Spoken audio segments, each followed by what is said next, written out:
Selanjutnya kita ke contoh soal yang kedua. Perhatikan grafik berikut. Tentukan nilai minimum dari fungsi objektif Z sama dengan 2X plus 5Y pada grafik di atas. Untuk contoh yang kedua ini, sudah diketahui grafiknya, kemudian disuruh mencari nilai minimumnya. Nah, fungsi objektifnya di sini berbeda dengan yang tadi ya, di sini dilambangkan dengan huruf Z. Untuk yang contoh kedua ini, dia grafiknya sudah ada, tetapi pertidaksamaannya belum ada. Berbeda dengan contoh yang pertama tadi. Kalau contoh yang pertama, SPTLDV-nya sudah ada, tetapi grafiknya belum ada. Jadi kita harus gambarkan grafiknya dulu. Sedangkan untuk contoh yang kedua, karena grafiknya sudah ada, maka kita harus mencari SPTLDV-nya terlebih dahulu agar nanti bisa kita tentukan nilai minimumnya. Ini tadi gambar grafik di contoh yang kedua. Bisa dilihat di sini, ini adalah daerah penyelesaiannya, daerah yang diarsir. Sehingga dari daerah yang diarsir ini, kita bisa tentukan titik-titik pojoknya. Ada 3 titik pojok di sini. Titik pertama yang di sini, titik A. Kemudian titik pojok yang kedua ini, titik B. Dan titik pojok yang ketiga di sini, titik C. Kalau yang ini dia bukan titik pojok ya, karena sebenarnya gambar ini kan dia arsirannya masih panjang ke atas sana. Masih panjang ke arah kanan. Jadi ini bukan merupakan titik pojok. Titik pojoknya hanya 3 titik ini. Ada 3 titik pojok. Titik pertama titik A, ini nilainya adalah 0,6. Bisa dilihat di sini, titik A-nya adalah 0,6. Kemudian untuk titik B, kita belum tahu titiknya di sini berapa koma berapa. Dan titik C ini 4,0. Walaupun titik B-nya di sini kita belum tahu titiknya berapa, tetapi kita bisa tahu bahwa titik B itu adalah hasil perpotongan 2 garis. Garis yang kuning dan garis yang berwarna biru. Jika kedua garis ini dipotongkan akan memperoleh titik B.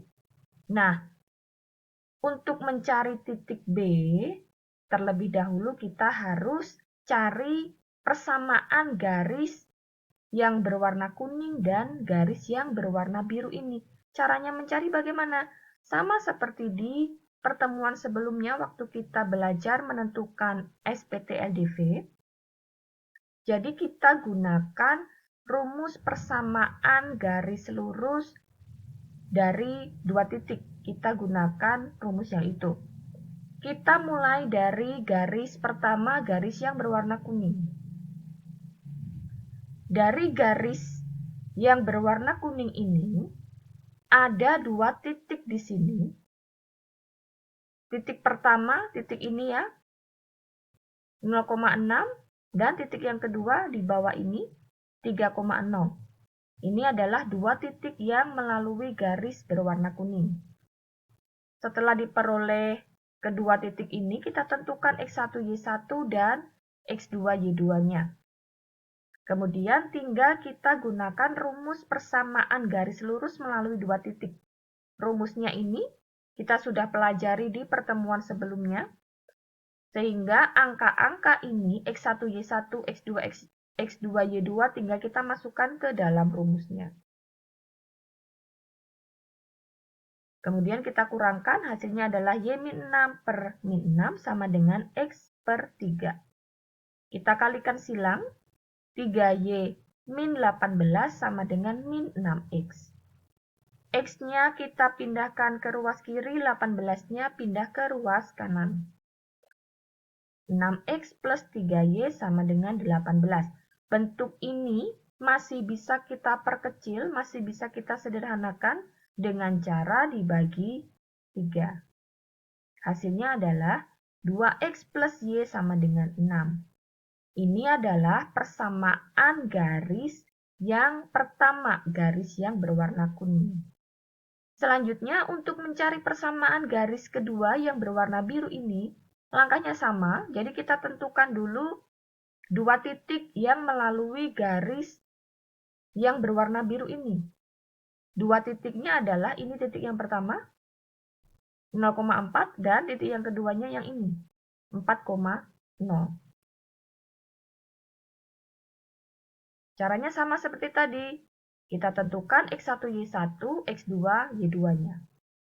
Kemudian tinggal dimasukkan ke rumus persamaan garis lurus melalui dua titik. Kalau sudah seperti ini, kita kalikan silang. 4Y min 16 sama dengan min 4X. X-nya kita pindahkan ke kiri ya. 4X plus 4Y sama dengan 16. Bentuk ini juga bisa kita perkecil dengan cara dibagi 4. Hasilnya adalah X plus Y sama dengan 4. Nah, sudah kita peroleh kedua persamaan garis ini. Garis yang warna kuning tadi sudah kita peroleh persamaan garisnya. Yang berwarna biru juga sudah kita peroleh persamaan garisnya yang ini. Selanjutnya adalah kita tentukan titik B-nya. Titik B tadi adalah perpotongan dari kedua garis ini.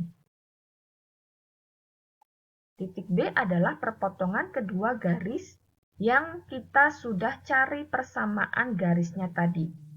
Maka untuk mencari titik B-nya, untuk mencari nilai X, Y-nya, kedua persamaan ini tinggal kita eliminasi saja.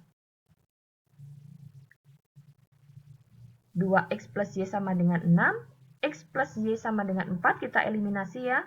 Kita kurangkan, ini variabel Y-nya habis, tinggal tersisa X sama dengan 2.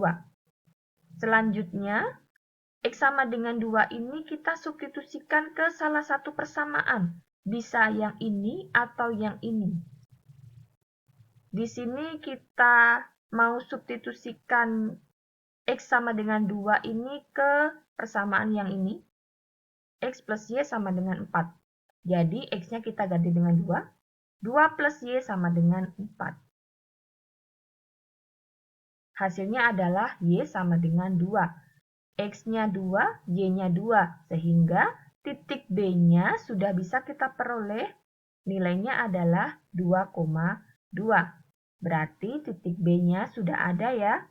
Titik A-nya tadi juga sudah ada 0,6. Titik C-nya 4,0. Ketiga titik pojok sudah kita ketahui nilainya. Langkah terakhir adalah uji titik pojok. Di soal tadi, fungsi objektifnya adalah Z sama dengan 2X plus 5Y. Kemudian, ketiga titik pojok tadi, tinggal kita uji titik, tinggal kita masukkan masing-masing titiknya ke fungsi objektifnya. Untuk yang titik A, X-nya kita ganti 0, Y-nya kita ganti 6. Hasilnya adalah 30. Titik B-nya dengan cara yang sama akan diperoleh hasilnya adalah 14.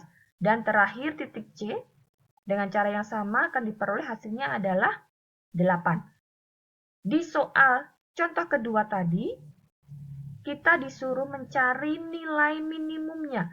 Nah, setelah kita uji titik pojok, setelah kita masukkan ketiga titik pojok ke fungsi objektifnya, bisa kita lihat di sini, nilai minimumnya atau nilai yang paling kecil adalah 8. Jadi, kesimpulannya, nilai minimumnya adalah 8.